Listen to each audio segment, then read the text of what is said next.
Right now, let's begin a story from Hartford, Connecticut. My name is Maya Harper. I'm 32 years old. I work as a senior risk auditor in Hartford, Connecticut.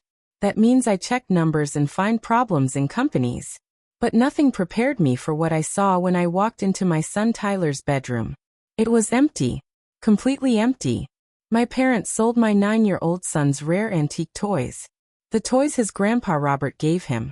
These weren't regular toys. They were museum-quality cast-iron collectibles. Fire trucks from the 1920s. Steam engines. Trains. All handcrafted.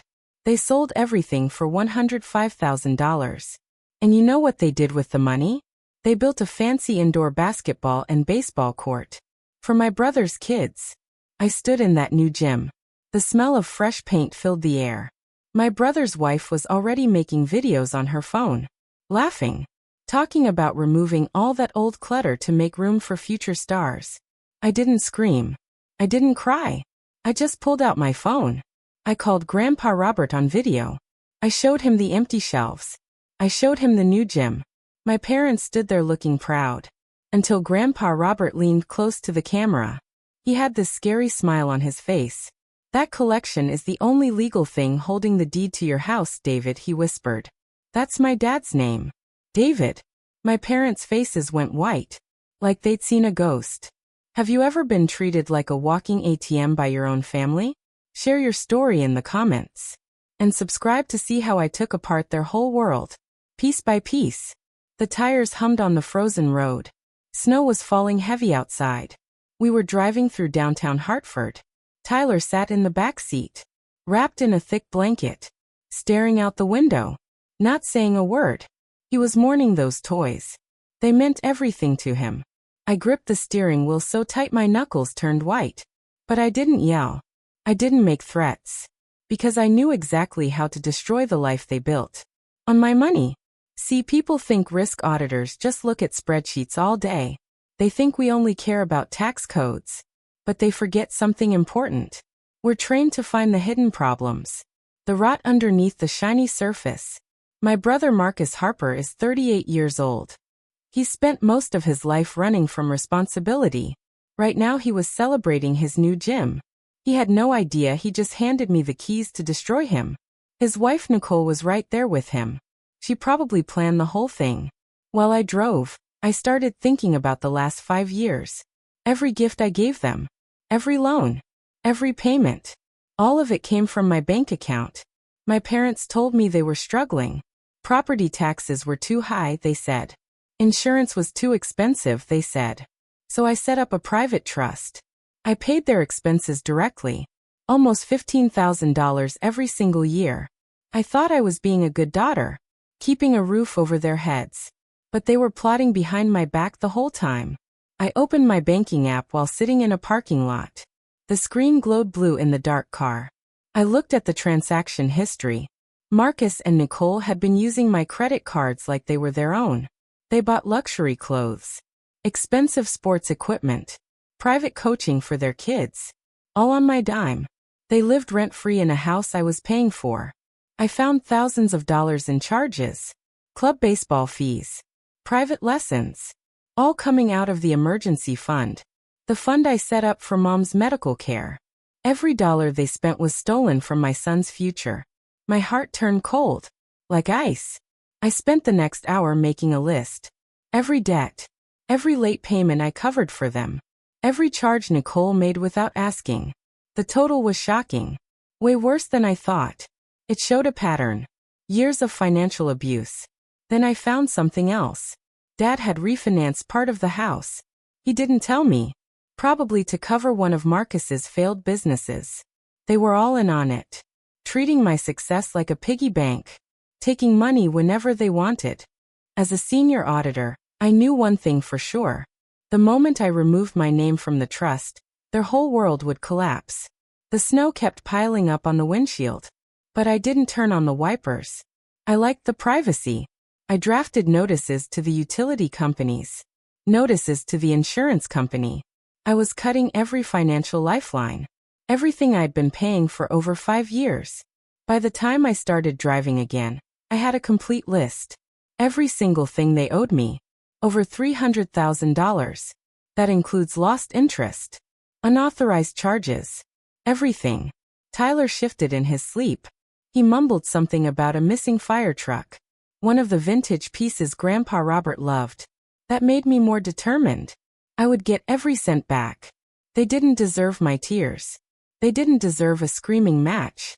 They only deserved cold, hard facts. A finished audit. The drive home wasn't a retreat anymore.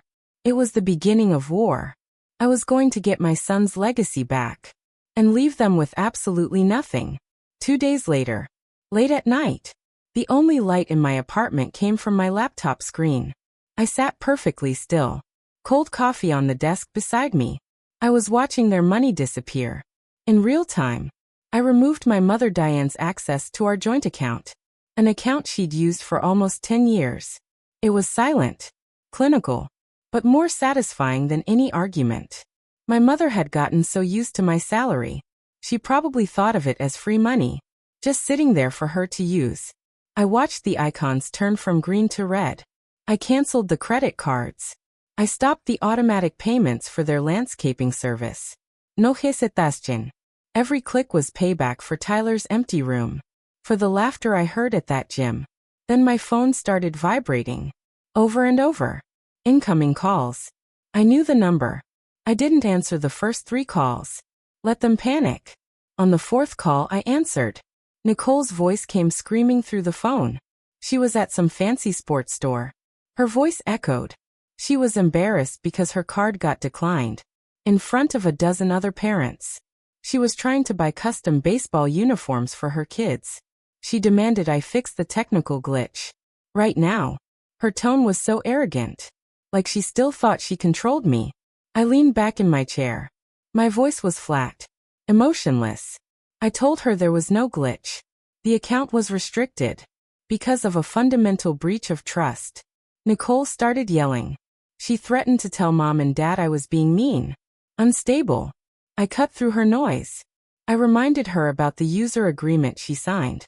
All spending was subject to my approval. I could revoke it any time. Without warning. She went quiet. The reality hit her. Her luxury lifestyle was gone. I just cut the cord. Then she tried a different approach. Guilt. The kids would be devastated, she said. They need their new gear for the season. I didn't flinch. Tyler was sleeping in the next room. He'd lost his connection to his great-grandfather. I told Nicole if she wanted a premium lifestyle, maybe Marcus should check his own bank account. Stop relying on a sister-in-law she just robbed. I hung up. While she was still talking, the silence felt like justice. Momentlate. Momse text. Why did the utility company send a disconnection notice? I didn't reply.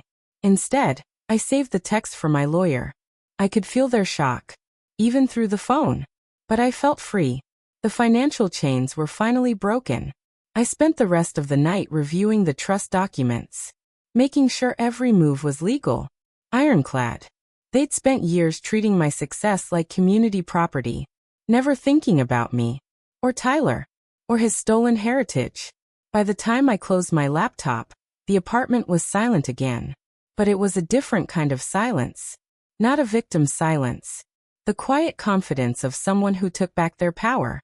The frost had set in, and while they'd be struggling soon, I'd never felt more alive, more focused. My son's future was no longer for sale, and they were about to learn just how expensive their betrayal would be. 1 week passed. The silence in our home felt heavy. I watched Tyler sitting on his bedroom floor, staring at the empty shelves. The shelves that used to hold his treasures. Those empty spaces hurt to look at. History stolen by people who shared his blood, but had zero integrity. I stood in the doorway. Tyler traced the outlines where the toys used to sit. The 1920s fire trucks. The trains. The locomotives. This wasn't just a toy collection. Grandpa Robert was a mechanical engineer. He spent decades teaching Tyler about craftsmanship, about history.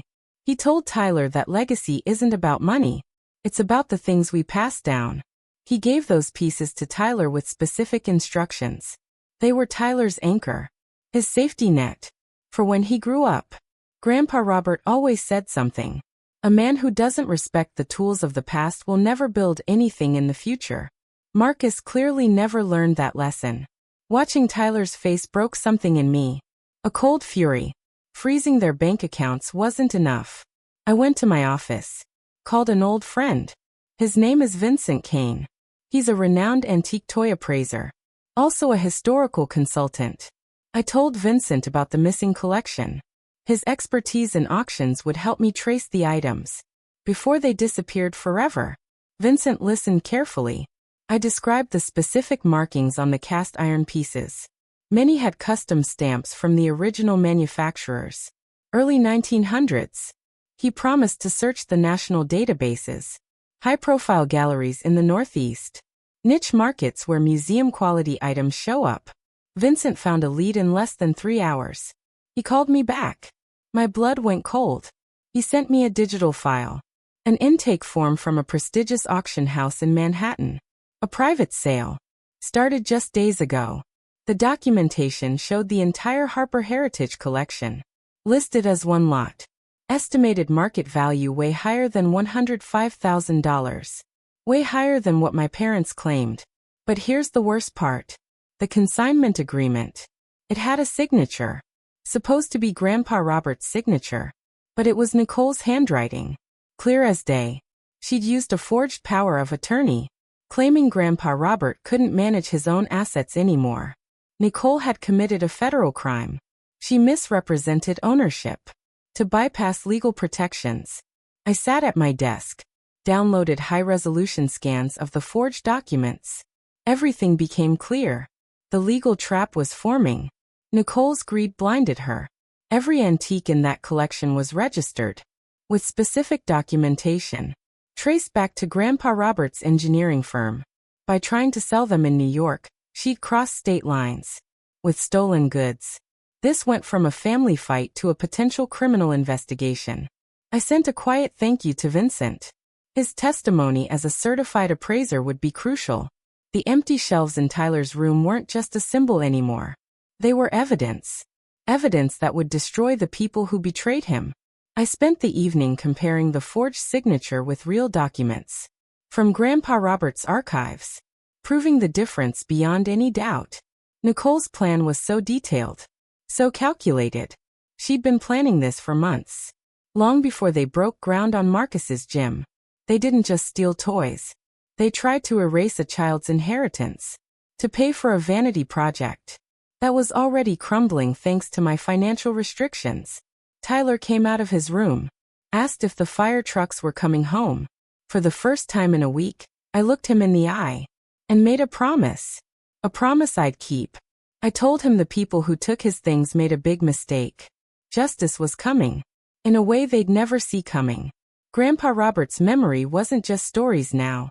It was the weapon I'd used to take them down. Monday morning. Sharp, cold light hit the downtown Hartford skyscrapers. I walked into my attorney's office, carrying a thick folder. The blueprint for my family's destruction. The conference room had glass walls. The air felt clean, professional, so different from the emotional chaos of the last week.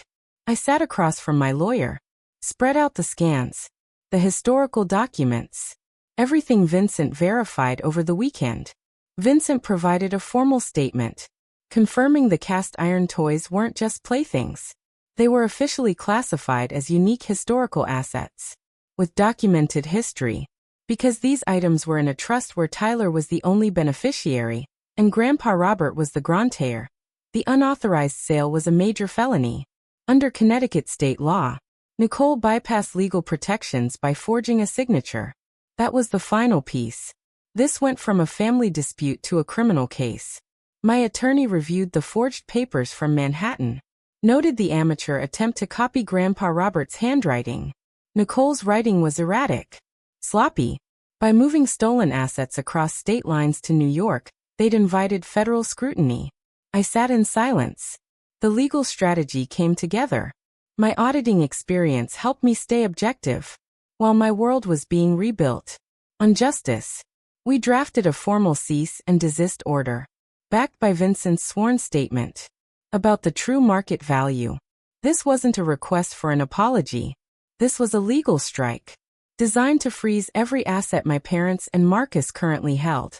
The document said clearly, if full restitution of $150,000 wasn't paid into Tyler's trust within 48 hours, criminal charges would be filed. Grand larceny. Fraud. Immediately. The trap was inescapable, targeting the financial stability Mom and Dad tried to protect. By siding with Marcus's greed, I watched my lawyer hit send. The notification would hit their inboxes like a punch. In the middle of their comfortable morning, we also demanded immediate return of the physical assets, informing the New York auction house they had stolen property, subject to a criminal investigation. Vincent already contacted his colleagues to blacklist the items. No legitimate collector would touch them now. The leverage I held was absolute. For the first time in a week, the knot in my chest loosened. The law was taking over. When I left the office and walked back into the cold air, I felt different. Like a different person than who fled in the snow days ago. I thought about the arrogance. Spencer and Nicole believing they could erase my son's future without consequences. They treated the family legacy like a personal piggy bank, never considering that the person paying their bills was also the person who could audit their morality. I got a text from Vincent. The auction house pulled the listing from their upcoming catalog, freezing the assets until the ownership dispute was resolved.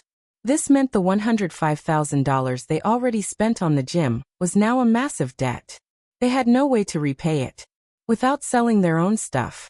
I came home, found Tyler working on a school project, his strength amazing me. I didn't tell him about the legal filings or the potential criminal charges against his relatives, but I told him Mom was working hard to make things right. The 48-hour clock was ticking. I knew the silence from the main house wouldn't last. Once the reality of the cease and desist hit them, my parents spent their lives avoiding conflict by throwing money at problems. But this was one bill their entitlement couldn't cover. The trap was set. The evidence was solid. I was ready to watch their empire crumble into the frozen Hartford ground. No negociations. No begging for mercy. The time for family loyalty ended when they put a price tag on my son's heart. The following Saturday evening, the quiet Hartford suburbs exploded with light. High-powered stadium lights, illuminating the backyard like a professional arena. Marcus and Nicole moved through the crowd. Wealthy neighbors, local business people, performing a theater of success, funded entirely by betraying a 9-year-old. Nicole wore a designer outfit, probably bought with the last remaining credit on cards I hadn't fully canceled yet. She laughed, pointed out the expensive hardwood floor, the custom engraved backboards. Marcus stood near the food table, bragging about investing in assets for the family's future, sipping vintage scotch. That probably costs more than Tyler's monthly tuition. They ignored the legal warnings I sent, clearly believing their social status would protect them. Their shared blood would protect them from a senior auditor's revenge. My parents stood near the entrance. Their smiles looked fake, forced, trying to avoid neighbors who'd heard rumors of a family fight. The party atmosphere died instantly. When my SUV pulled into the driveway, the back door opened. Grandpa Robert sat upright in his wheelchair. High-tech. His face showed terrifying clarity. I pushed him toward the center of the court, the wheels cutting through the shallow conversations. Like a knife. Marcus's face went white, watching the man whose legacy he tried to destroy roll onto the floor built from stolen history. Nicole rushed forward, trying to offer a fake welcome, her voice shaking, desperate to keep up appearances. But Grandpa Robert raised his hand, silenced her mid-sentence. He didn't look frail. He looked like the engineer who once managed hundreds of employees. With a single stern look, the guests started whispering, sensing this wasn't a celebration. It was a public execution. I stood behind Grandpa Robert's chair, looked directly at David and Diane, my parents, frozen near the baseline, eyes wide, realizing their daughter wasn't playing by family rules anymore. Grandpa Robert leaned forward into his portable voice amplifier. His words echoed off the high ceilings, like a judge's ruling. He announced to everyone there, because the collateral for his private trust the rare antique collection, had been illegally sold. The residency agreement for this property was now in immediate default. He explained. According to specific clauses in the deed, David and Diane's right to live in the house depended on preserving the heritage assets meant for Tyler. By letting Marcus and Nicole sell those items for a vanity project, they broke the trust. They forfeited their legal claim to stay in the house. The silence was absolute, broken only by a champagne glass clinking on a table. The social elite of Hartford realized they were watching a financial collapse. Nicole started screaming about how unfair it was, claiming they only wanted to improve the property. But her words meant nothing against the documented reality. The forged signatures I held in my hand. I stepped forward, told Marcus the New York auction house already gave a full statement about the source of the toys. Local authorities were waiting at the end of the driveway to serve formal eviction notices. This wasn't a threat anymore. This was the inevitable conclusion of an audit that uncovered the rot. Marcus looked around at his expensive lights, his custom court, realizing he'd built a monument to greed on a foundation of sand, now being washed away by truth. Grandpa Robert looked at his son, Dad, with pity and disappointment that seemed to age my father 10 years. In seconds, he told them they had 48 hours to leave, before the locks were changed, before the property went on the market, to recover Tyler's stolen inheritance. Neighbors started slipping away, faces down, embarrassed. The grand opening was actually a funeral for the Harper family's reputation. Mom tried to reach out to me, voice trembling, begging for a compromise, for the sake of the grandchildren. I shook my head, turned the wheelchair toward the exit. I told her she should have thought about the grandchildren before letting her daughter-in-law forge a dying man's signature to fund a playground for the favored son. The basketball court lights flickered as I walked away, a fitting symbol for the crumbling empire they tried so hard to protect at my son's expense. Exactly 48 hours later, morning mist hung over the Hartford hills. Blue and red lights flashed. 3 patrol cars at the iron gates. I sat in my SUV across the street, watching through the windshield. Local authorities, joined by a professional asset recovery team, dressed in dark uniforms. Neighbors who witnessed the disastrous party days before peeked through their curtains, watching the final act. Marcus stood on the front porch in his bathrobe, waving his arms, arguing with a sheriff's deputy, who was handing him a formal order. Immediate vacation. Beside him, Nicole looked pale, her eyes darting toward an unmarked black car. 2 federal investigators waiting to discuss the forged signatures. The calculated silence of my office had transformed into loud, unavoidable reality. A criminal investigation that would leave no stone unturned. The most devastating part for my parents. The lead attorney for the trust stepped forward to clarify the legal status of their residence. For years, Mom and Dad lived under a delusion that they owned the property, ignoring the fine print of the trust agreement I'd managed since Grandpa Robert stepped down. In reality, they were life tenants, effectively renting from the trust. A legal structure designed to protect the asset for Tyler's future. Because they permitted illegal liquidation of trust property, the antique collection, to fund Marcus's projects, their lease was terminated. For fundamental breach of contract. I watched the recovery team tag expensive basketball equipment, designer furniture, for seizure. These items were proceeds of fraud. The empire wasn't a metaphor anymore. It was a physical pile of debt, being hauled away in repossession trucks. Nicole was led toward the investigator's vehicle. But her future shackled by a federal forgery charge, carrying significant prison time. She tried to catch my eye as they walked her past my car. Her expression mixed hatred and desperate pleading. I rolled up my window, looked away. Marcus followed close behind, shouting about suing everyone. But his voice lacked conviction. He'd spent his life consuming other people's work.